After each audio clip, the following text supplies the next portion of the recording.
takon anil jibali saking jibal, saking jabal piro-piro gunung mufrad dari jabal jibal. Kaifa halika takunu ono, kaifa halika takunu kinumu opo jibal yaumil qiyamah dina kiamat.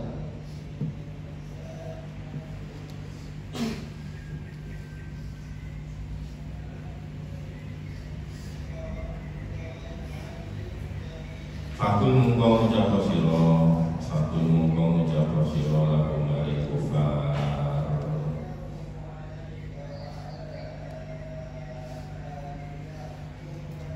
Fakul mungkau ngucap siro laku mari kufar. Yang sibuk larobi nasfa, yang sibuk nyawur-nyawurakan haing jibal sorobi pengiran insun nasfa kelawan nyawur-nyawurakan teman-teman.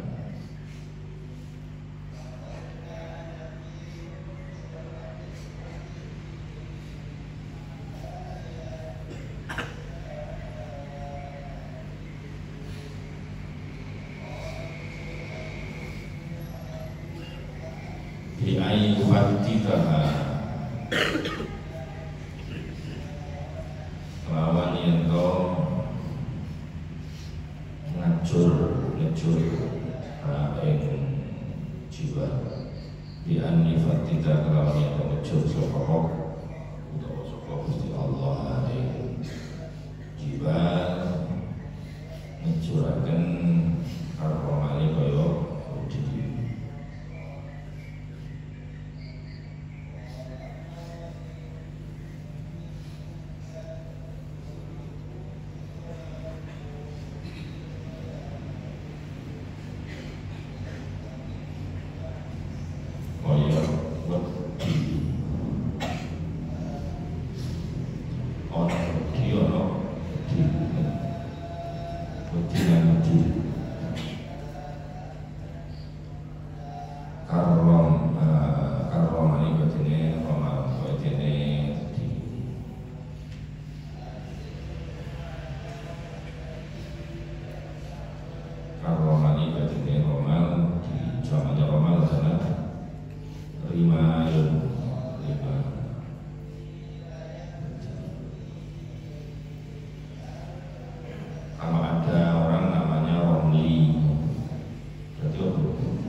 Kalau Al-Imam Ar-Ramli yang beliau digelari sebagai Imam Syafi'i Shaghir, Imam Ramli namanya Syamsuddin. Beliau itu digelari Ar-Ramli karena nisbat kepada daerahnya, karena beliau ada di satu kota Madinah Romlah, kota nama Romlah, provinsi Manufah, ada di negara Mesir, makanya disebut dengan Imam Ramli. Jadi nggak ada kaitannya sama pasir.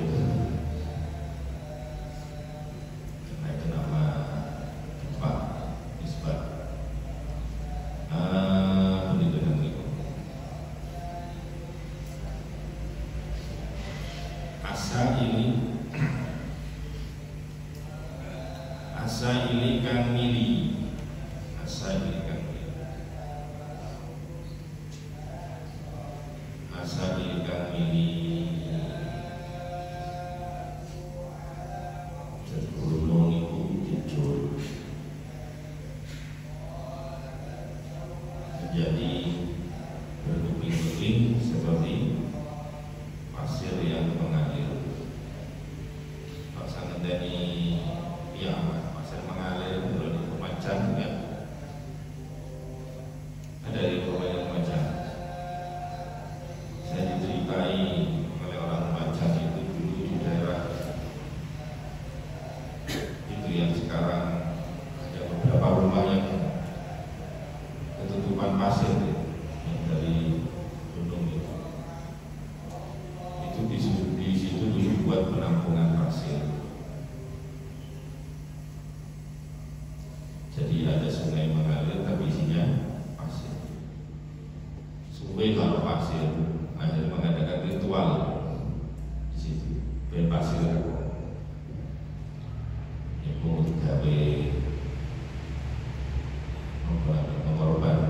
7 kambing supaya mendatangkan pasir. Akhirnya kemandian pasir teko saking teko akeh sampai nutupi omah-omah kabeh. Pasirnya mengalir. Summa yutayyira, nuli dari kata tayir, tara yatiru, tayyara yutayyiru, mibrakan atau maburakan sapa Gusti Allah. Amin.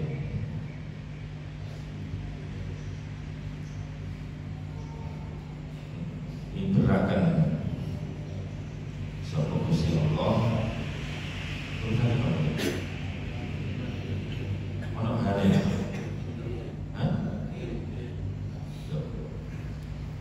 Wonten apa? Ada. Yubayyiruha wa yubayyiruha. Ada yang yubayyiru, ada yang yubayyiruha.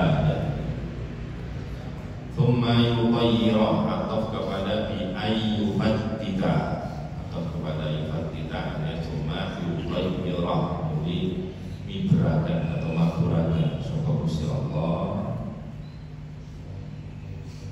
ing jibal, kalau ada hanya ya hanya jibal birriyahi. Birriyah apa birriyah? Hah? Ono sing ri, ono sing riyah, ya sepadha ya. Birriyah lawan angin, kalau riyah kira-kira angin. Kalau riyah jamaknya rih.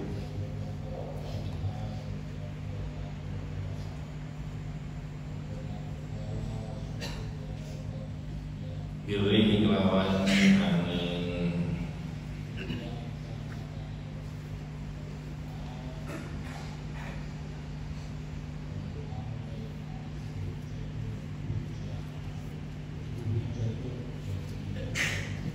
Ya, tapi ya sama-sama benar ya, rih atau riyah.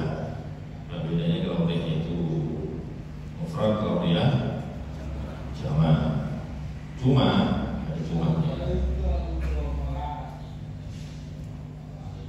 jadi memang tidak tahu ini yang ngetik apa namanya begitu atau ya apa itu, kok ada rih ada riyah.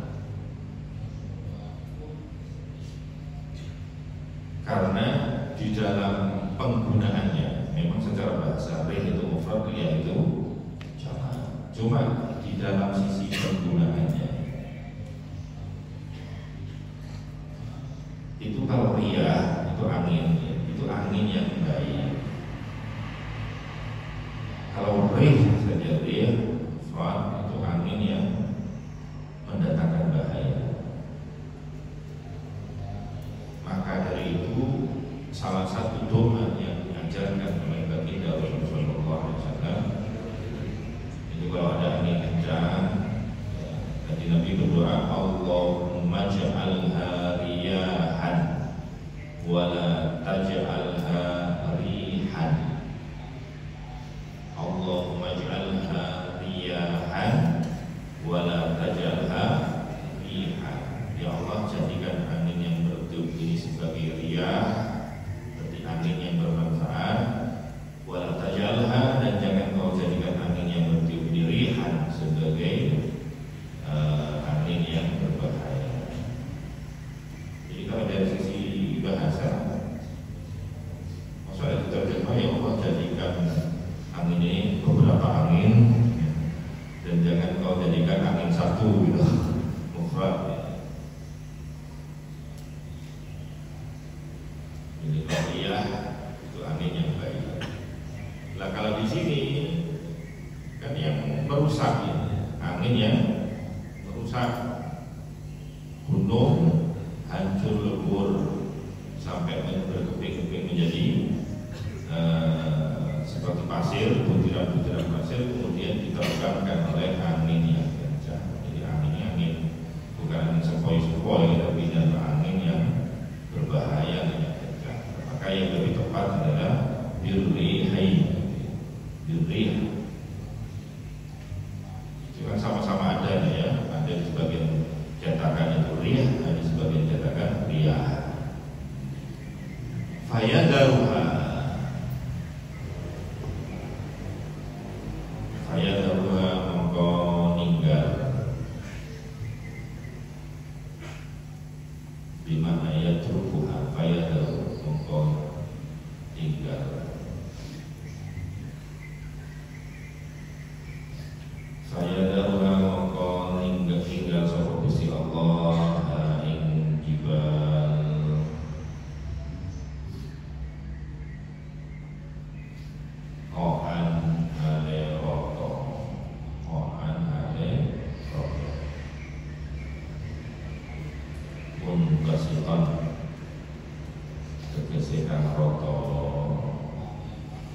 sof-sofan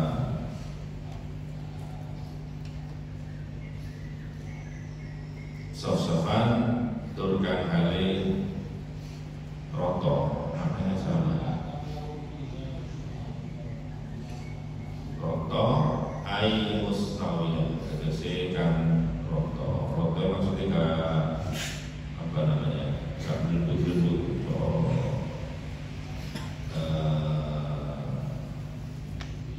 gunung itu nah angin yang kencang sampai gunungnya hilang, hancur dari debu yang berterbangan, maka bekasnya gunung tadi itu roto.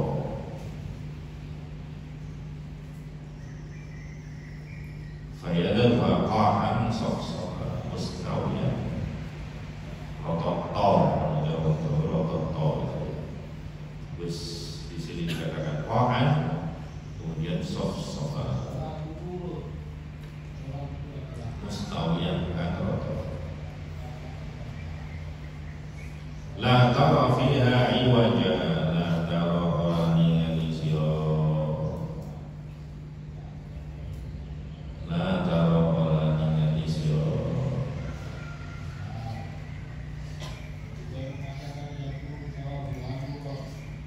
Fiha dalam jibal iwajan ing iwaj,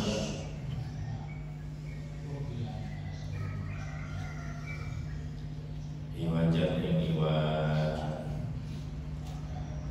maknanya iwaj asalnya itu adalah bengkok, tapi di sini banyak infifadah, tegese ledo, cegelongan maksudnya. Kan roto, karena cegelongan roto to gitu. Roto to lapangan sepak bola, roto kalau cegelongan. Wala amdan atau kepada dari wajah, wala amdan dan orang amta. Apa amta ini? Irtifaan, sebagai irtifaan.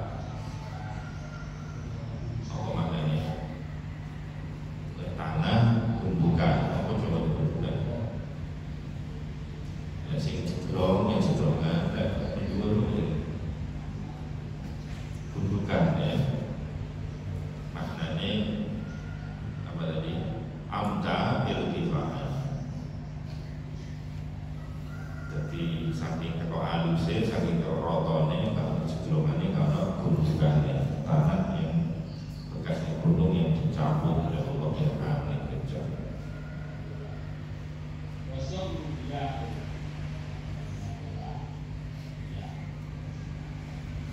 Begitu lagi. Yauma ini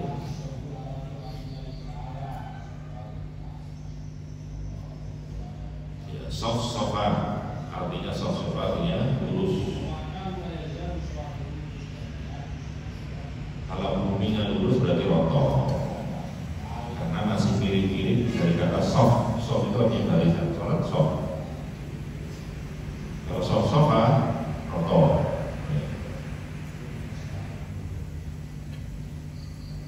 Jangan kemudian salah mengartikan sof barisan. Kalau sof-sofa berbaris-baris, sama dengan anak ditanya apa muratif itu bahasa Arab, kata lain ya, sesama bahasa Arab. Sabi, apa muratifnya sabi? Tariq. Kalau salsabil, tariq. Kalau sabil tariq, kalau salsabil, tariq. Sama dengan sof-sofa diartikan sof. Berbeda ya sof.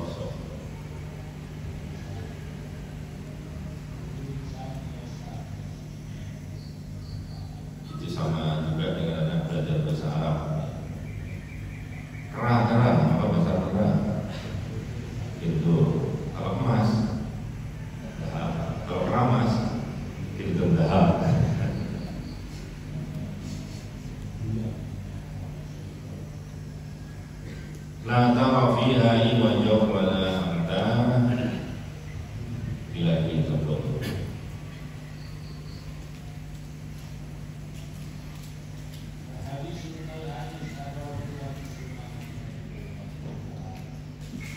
Bismillahirrahmanirrahim. Sampai mana tadi?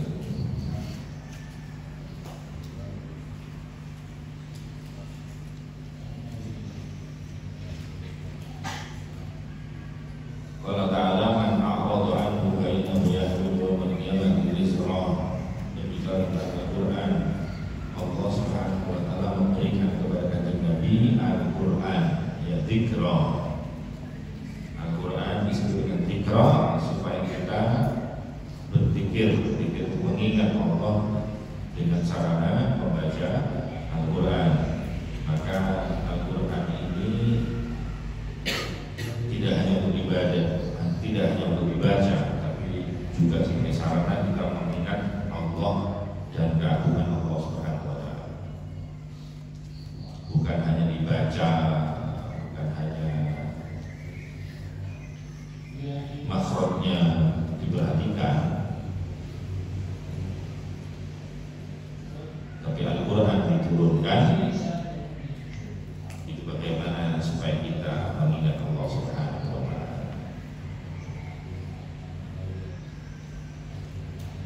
Belajar tajwid benar-benar sampai melupakan artinya. Dan orang belajar tajwid di sini kemudian akhirnya sih kapal tajwid itu kira. Ini pernah terjadi tatkala ada Habib Umar kunjung ke Indonesia mengimami di Masjid Istiqlal.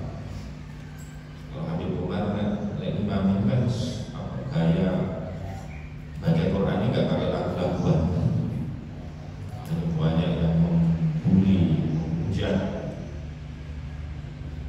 bacaannya itu salah semua, bahkan lebih baik TK bacaannya daripada Habib itu juga. Al-Quran diturunkan untuk dzikir dan untuk tadabbur. Man a'rada anhu fa innahu yahmilu yawmal qiyamati wizra. Barang siapa yang menyimpang dari Al-Quran, berpaling dari Al-Quran, tidak beriman kepada Al-Quran, maka dia akan membawa beban berat di hari kiamat berupa dosa. Itu dosa kufur dia. Al-Quran itu obat. Wa nazzilu minal Quran ma huwa shifaa'un wa rahmatun shifa'. Allah obat. Namanya obat berarti kalau di cari padanannya itu seperti resep di resep dokter. Datang ke dokter, apa keluhannya? Ini dok, obat diperiksa. Oh sudah, ambil sekali kertas, kasih. Berapa? 400.000 saja. Itu kertas. Apa kertas ini? Kertas resep obat ini kertas. Apa kemudian dibawa pulang dan dibaca berulang-ulang? Parah sekali, stres. Sama dengan Al-Quran. Al-Quran memang bacaan, tapi Al-Quran diturunkan ini lihat dari baru ya, supaya manusia bisa mentadabburi, merenungi ayatnya. Kalau sudah direnungi, paham, ada iman, mengamalkan. Sama dengan resep dibaca, habis dibaca kemudian dilakukan. Kalau obat itu minum, ya obat ini 3 kali sehari. Ya sesuai itu. Jadi tidak hanya cukup dibaca, dimengerti, ya, dan dilaksanakan, maka akan menjadi obat.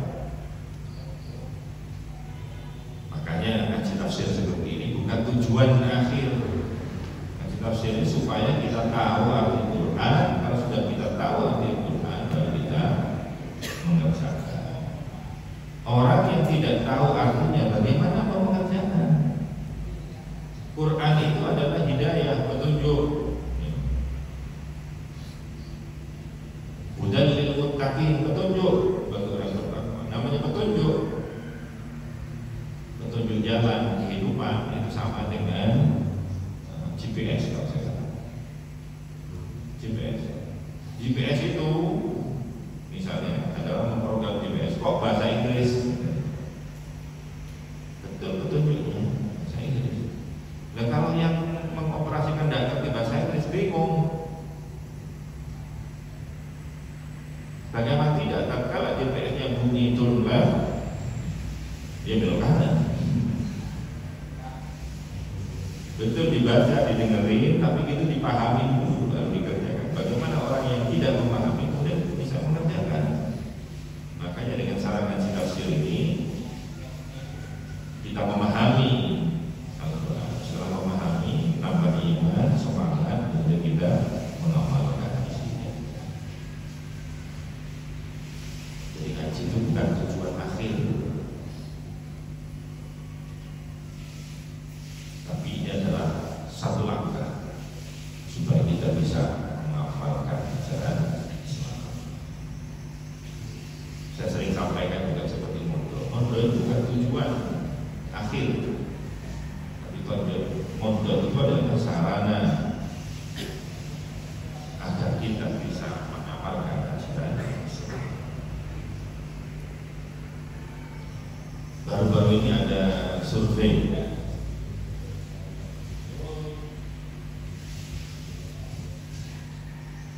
dan ada penelitian yang hasilnya itu mengatakan bahwa itu ada 75% anak yang suka membantu orang tua bersih-bersih di rumah itu akan sukses di masa mendatang. Sufi dan baiknya. Ternyata setelah teliti, kenapa apa tuanya bersih-bersih dengan kesuksesan masyarakat? Karena anak itu dari kecil diajari tanggung jawab, diajari kerja dan malas-malas. Sehingga begitu dia dewasa, dia menjadi orang yang bertanggung jawab, dia bisa bekerja keras, maka kemudian sukses. Makanya di pondok pesantren ada rohan. Jangan dikira rohan cuma hanya bersih-bersih. Ini adalah melatih kalian untuk bertanggung jawab, melatih kalian untuk kerja keras, melatih kalian untuk merasa memiliki lingkungan di sekitar. Dan ini adalah langkah untuk menjadikan kalian orang sukses di masa depan. Bagaimana tatkala liburan kalian diberikan tugas untuk bantu kerja orang tua. Jadi bukan hanya ngaji, galak-galak, akhir malas. Nama tua malah dalil, kepintar enggak? Tapi tidak punya empati, tidak punya rasa tanggung jawab kepada keluarga, bahkan lingkungannya. Ini buat apa kamu? Akan kegiatan di pesantren dan yang ngaji, tapi juga ada yang namanya rohan. Rohan, ya. Kaca bakti, bersih-bersih. Itulah pondok pesantren. Dan ini biasanya pondok pesantren tradisional, ya. Karena pondok pesantren modern larang-larang ini kalau orangnya bukan, karena semuanya membersihkan adalah petugas outsourcing gitu. Membersihkan kamar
birrul walidain. Sehingga saat itu orang tua kalau lihat kamu kalau pulang itu kalian itu cakap semangat bantu orang tua, mesti orang tuanya itu senang, hatinya puas. Kalau orang tua hatinya puas ridho, otomatis Allah ridho. Kalau Allah ridho pasti masa depanmu